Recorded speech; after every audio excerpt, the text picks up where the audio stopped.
we got to talk about Russell Westbrook and his all-time ranking among point guards. Guys, I've seen people say this guy's a top 10 point guard, and I don't think he is.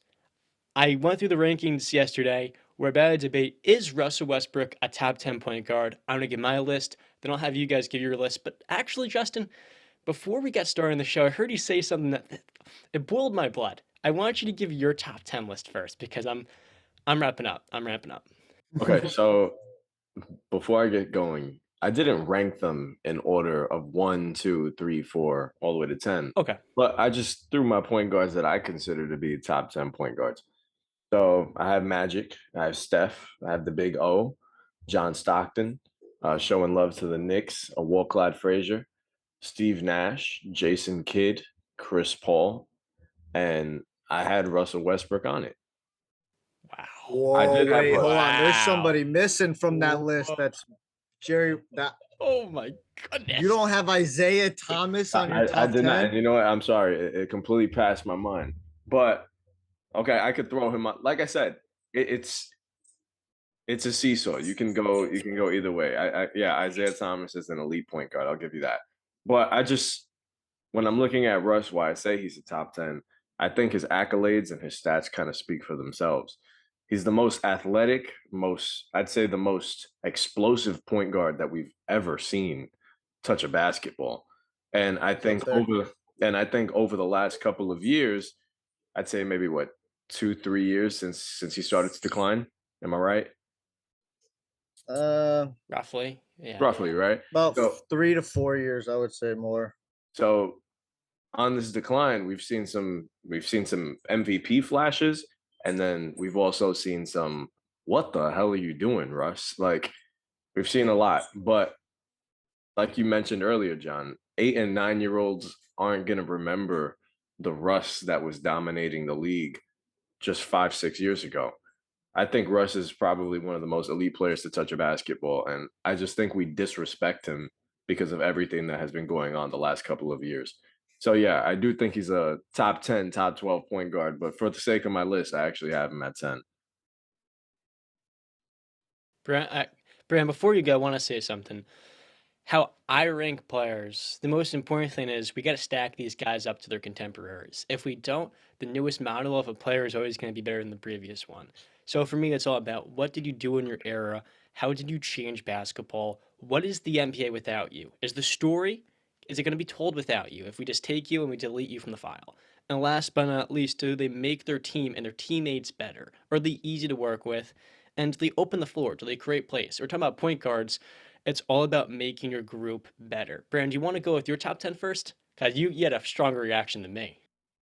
Yeah. So I don't know where to attack Justin's But first. I don't know if before we you want to go go, to let's Isaiah just remember Thomas. I listed 8 point guards. So there was room for a Jerry West or Isaiah Thomas All in my right.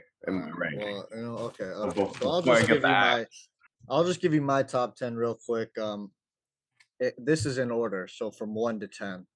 I got Magic Johnson, obviously. I mean, you can't Magic's in, he's in my top number 4 for all-time NBA players in my opinion. He's number 4 on my list. So, greatest point guard of all time, one of the greatest leaders of all time. I just think back to the stories I've heard of Magic, and the one that really opens my eyes and goes, "Wow, this guy was next level." Is in his rookie year, they made it to the finals, and he was the finals MVP with Kareem playing with him. Kareem missed a game and he had to jump in as center, and he still dominated the game. That just blows my mind. Magic made everybody better, like John said. Leader, he knew how to get people involved. And even the off the court stuff where his personality was just like like I've heard, just when Magic walks in the room, everybody just feels uplifted and better about themselves because he just brings that out of them. It's just he personifies point guard.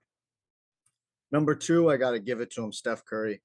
I forget. I think I have him number 9 in my top 10 players of all time. So second greatest point guard of all time, in my opinion.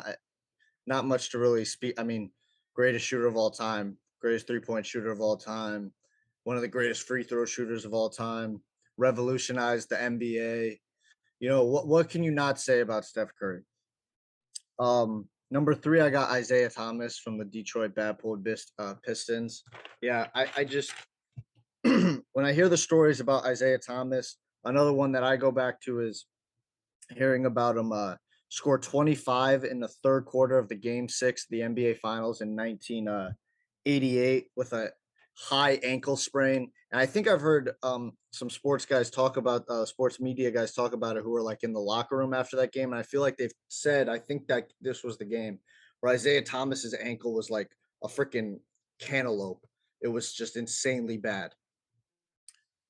He was a 2-time champ, finals MVP, low turnover guy, didn't make mistakes, excellent playmaker, defender at the highest level, toughness personified, and he had a deadly mid-range jump shot and can make his outside shots when needed. Number 4, I got CP3 Chris Paul.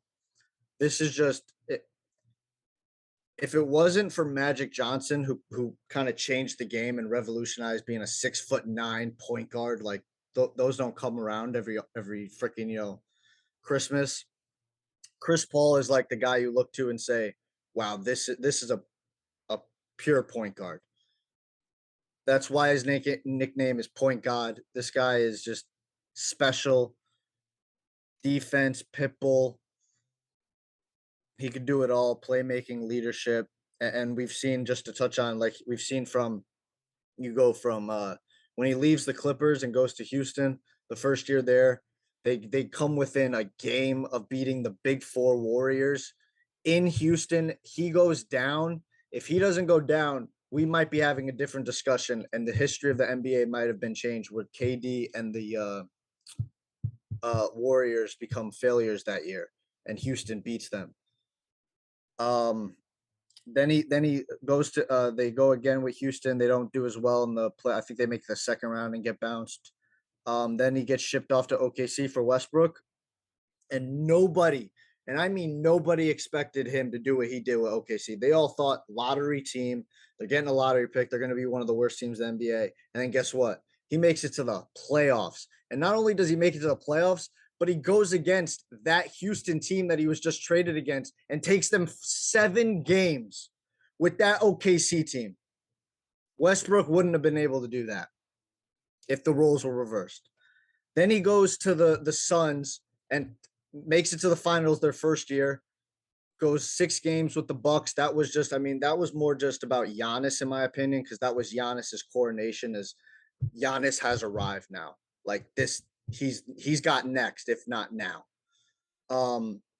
Then they go on this year. I know they flamed out in their last series in the playoffs against the Mavericks, I believe. But he had an elite series against the Pelicans, I think, right? Their first series Yeah, against the you're Pelicans. talking about Chris Paul in 2022, right? Where you had the Yeah, game where went 14 for 14 with 28 points. yeah. So and they had a franchise winning career record with 64 64, I games, I think. think. 64 games wins for the Suns. So he's number 4 in my list. To round out the 5, I got John Stockton. Then I got Steve Nash, Jason Kidd, Gary Payton, Oscar Robinson, and then Jerry West. That was pretty good. So here's the way I look at it. There's tiers to greatness. And for me, I got 4. Then you got a 5th. You got a 5th tier. Tier 1, I'm gonna order them.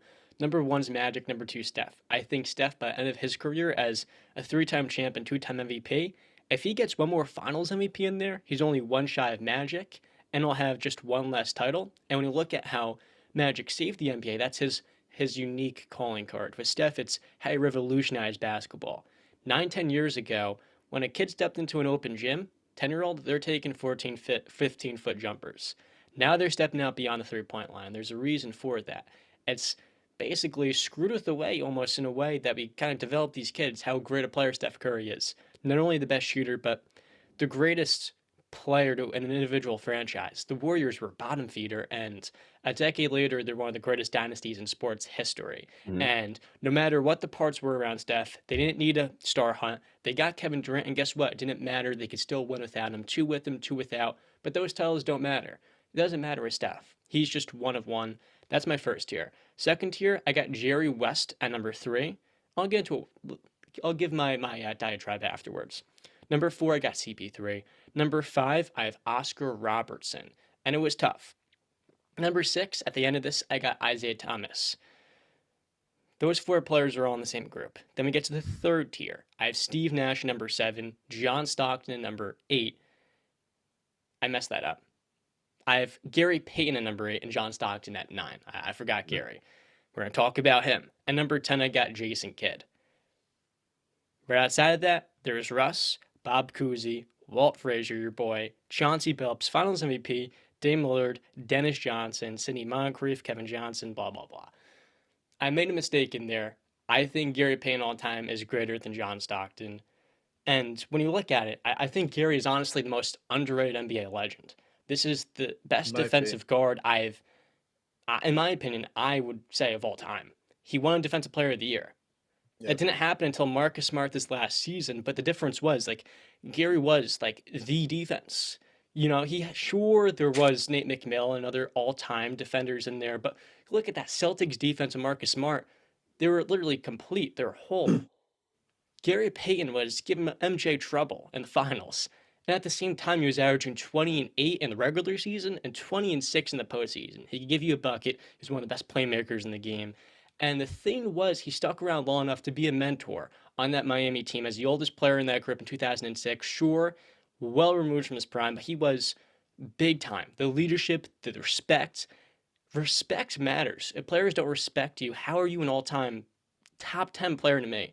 And the league not only respected Gary Payton, they feared him on the offensive end.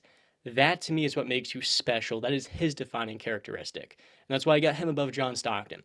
Stockton is one of the most overhated, and I think maybe slightly overrated players. If you only look at the steals and assist records, I think you're selling short the player he was.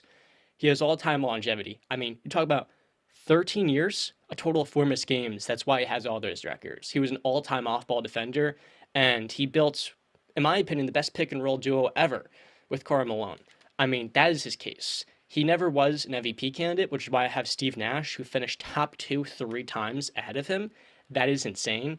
Neither guy continued that in the postseason. And when looking at the playoffs, Steve Nash was better than John Stockton. Gary Payton was better. Isaiah was better. And certainly, to all the people out there that think John Stockton is ahead of Chris Paul at times because they both have longevity and Stockton has records, give me a break. Go look at their playoff records and come back to me. Go look at their playoff stats and come back to me and let me know, do you still think that? Because I think you're out of your mind if you have John Stockton in your top 5 personally. There's absolutely no ways ahead of Isaiah Thomas, no shot Chris Paul, and you're out of your mind if you don't have Jerry West in your top 4. Jerry is, to me, the most complete guard pre-MJ. I mean, what do you want in a guard? Playmaking. Later in his career, he's terrific. Awesome teammate. His impact, the clutch shots, the toughness, he leveled up in the playoffs, scoring, one of the best shooters of all time. You put Jerry West, the player he was in the 60s, with a 3-point line, the dude was still averaging 36-6 in the postseason without it. They didn't make an all-defensive team until he was 30 years old, and he still has 5 of them. Think about how insane that is.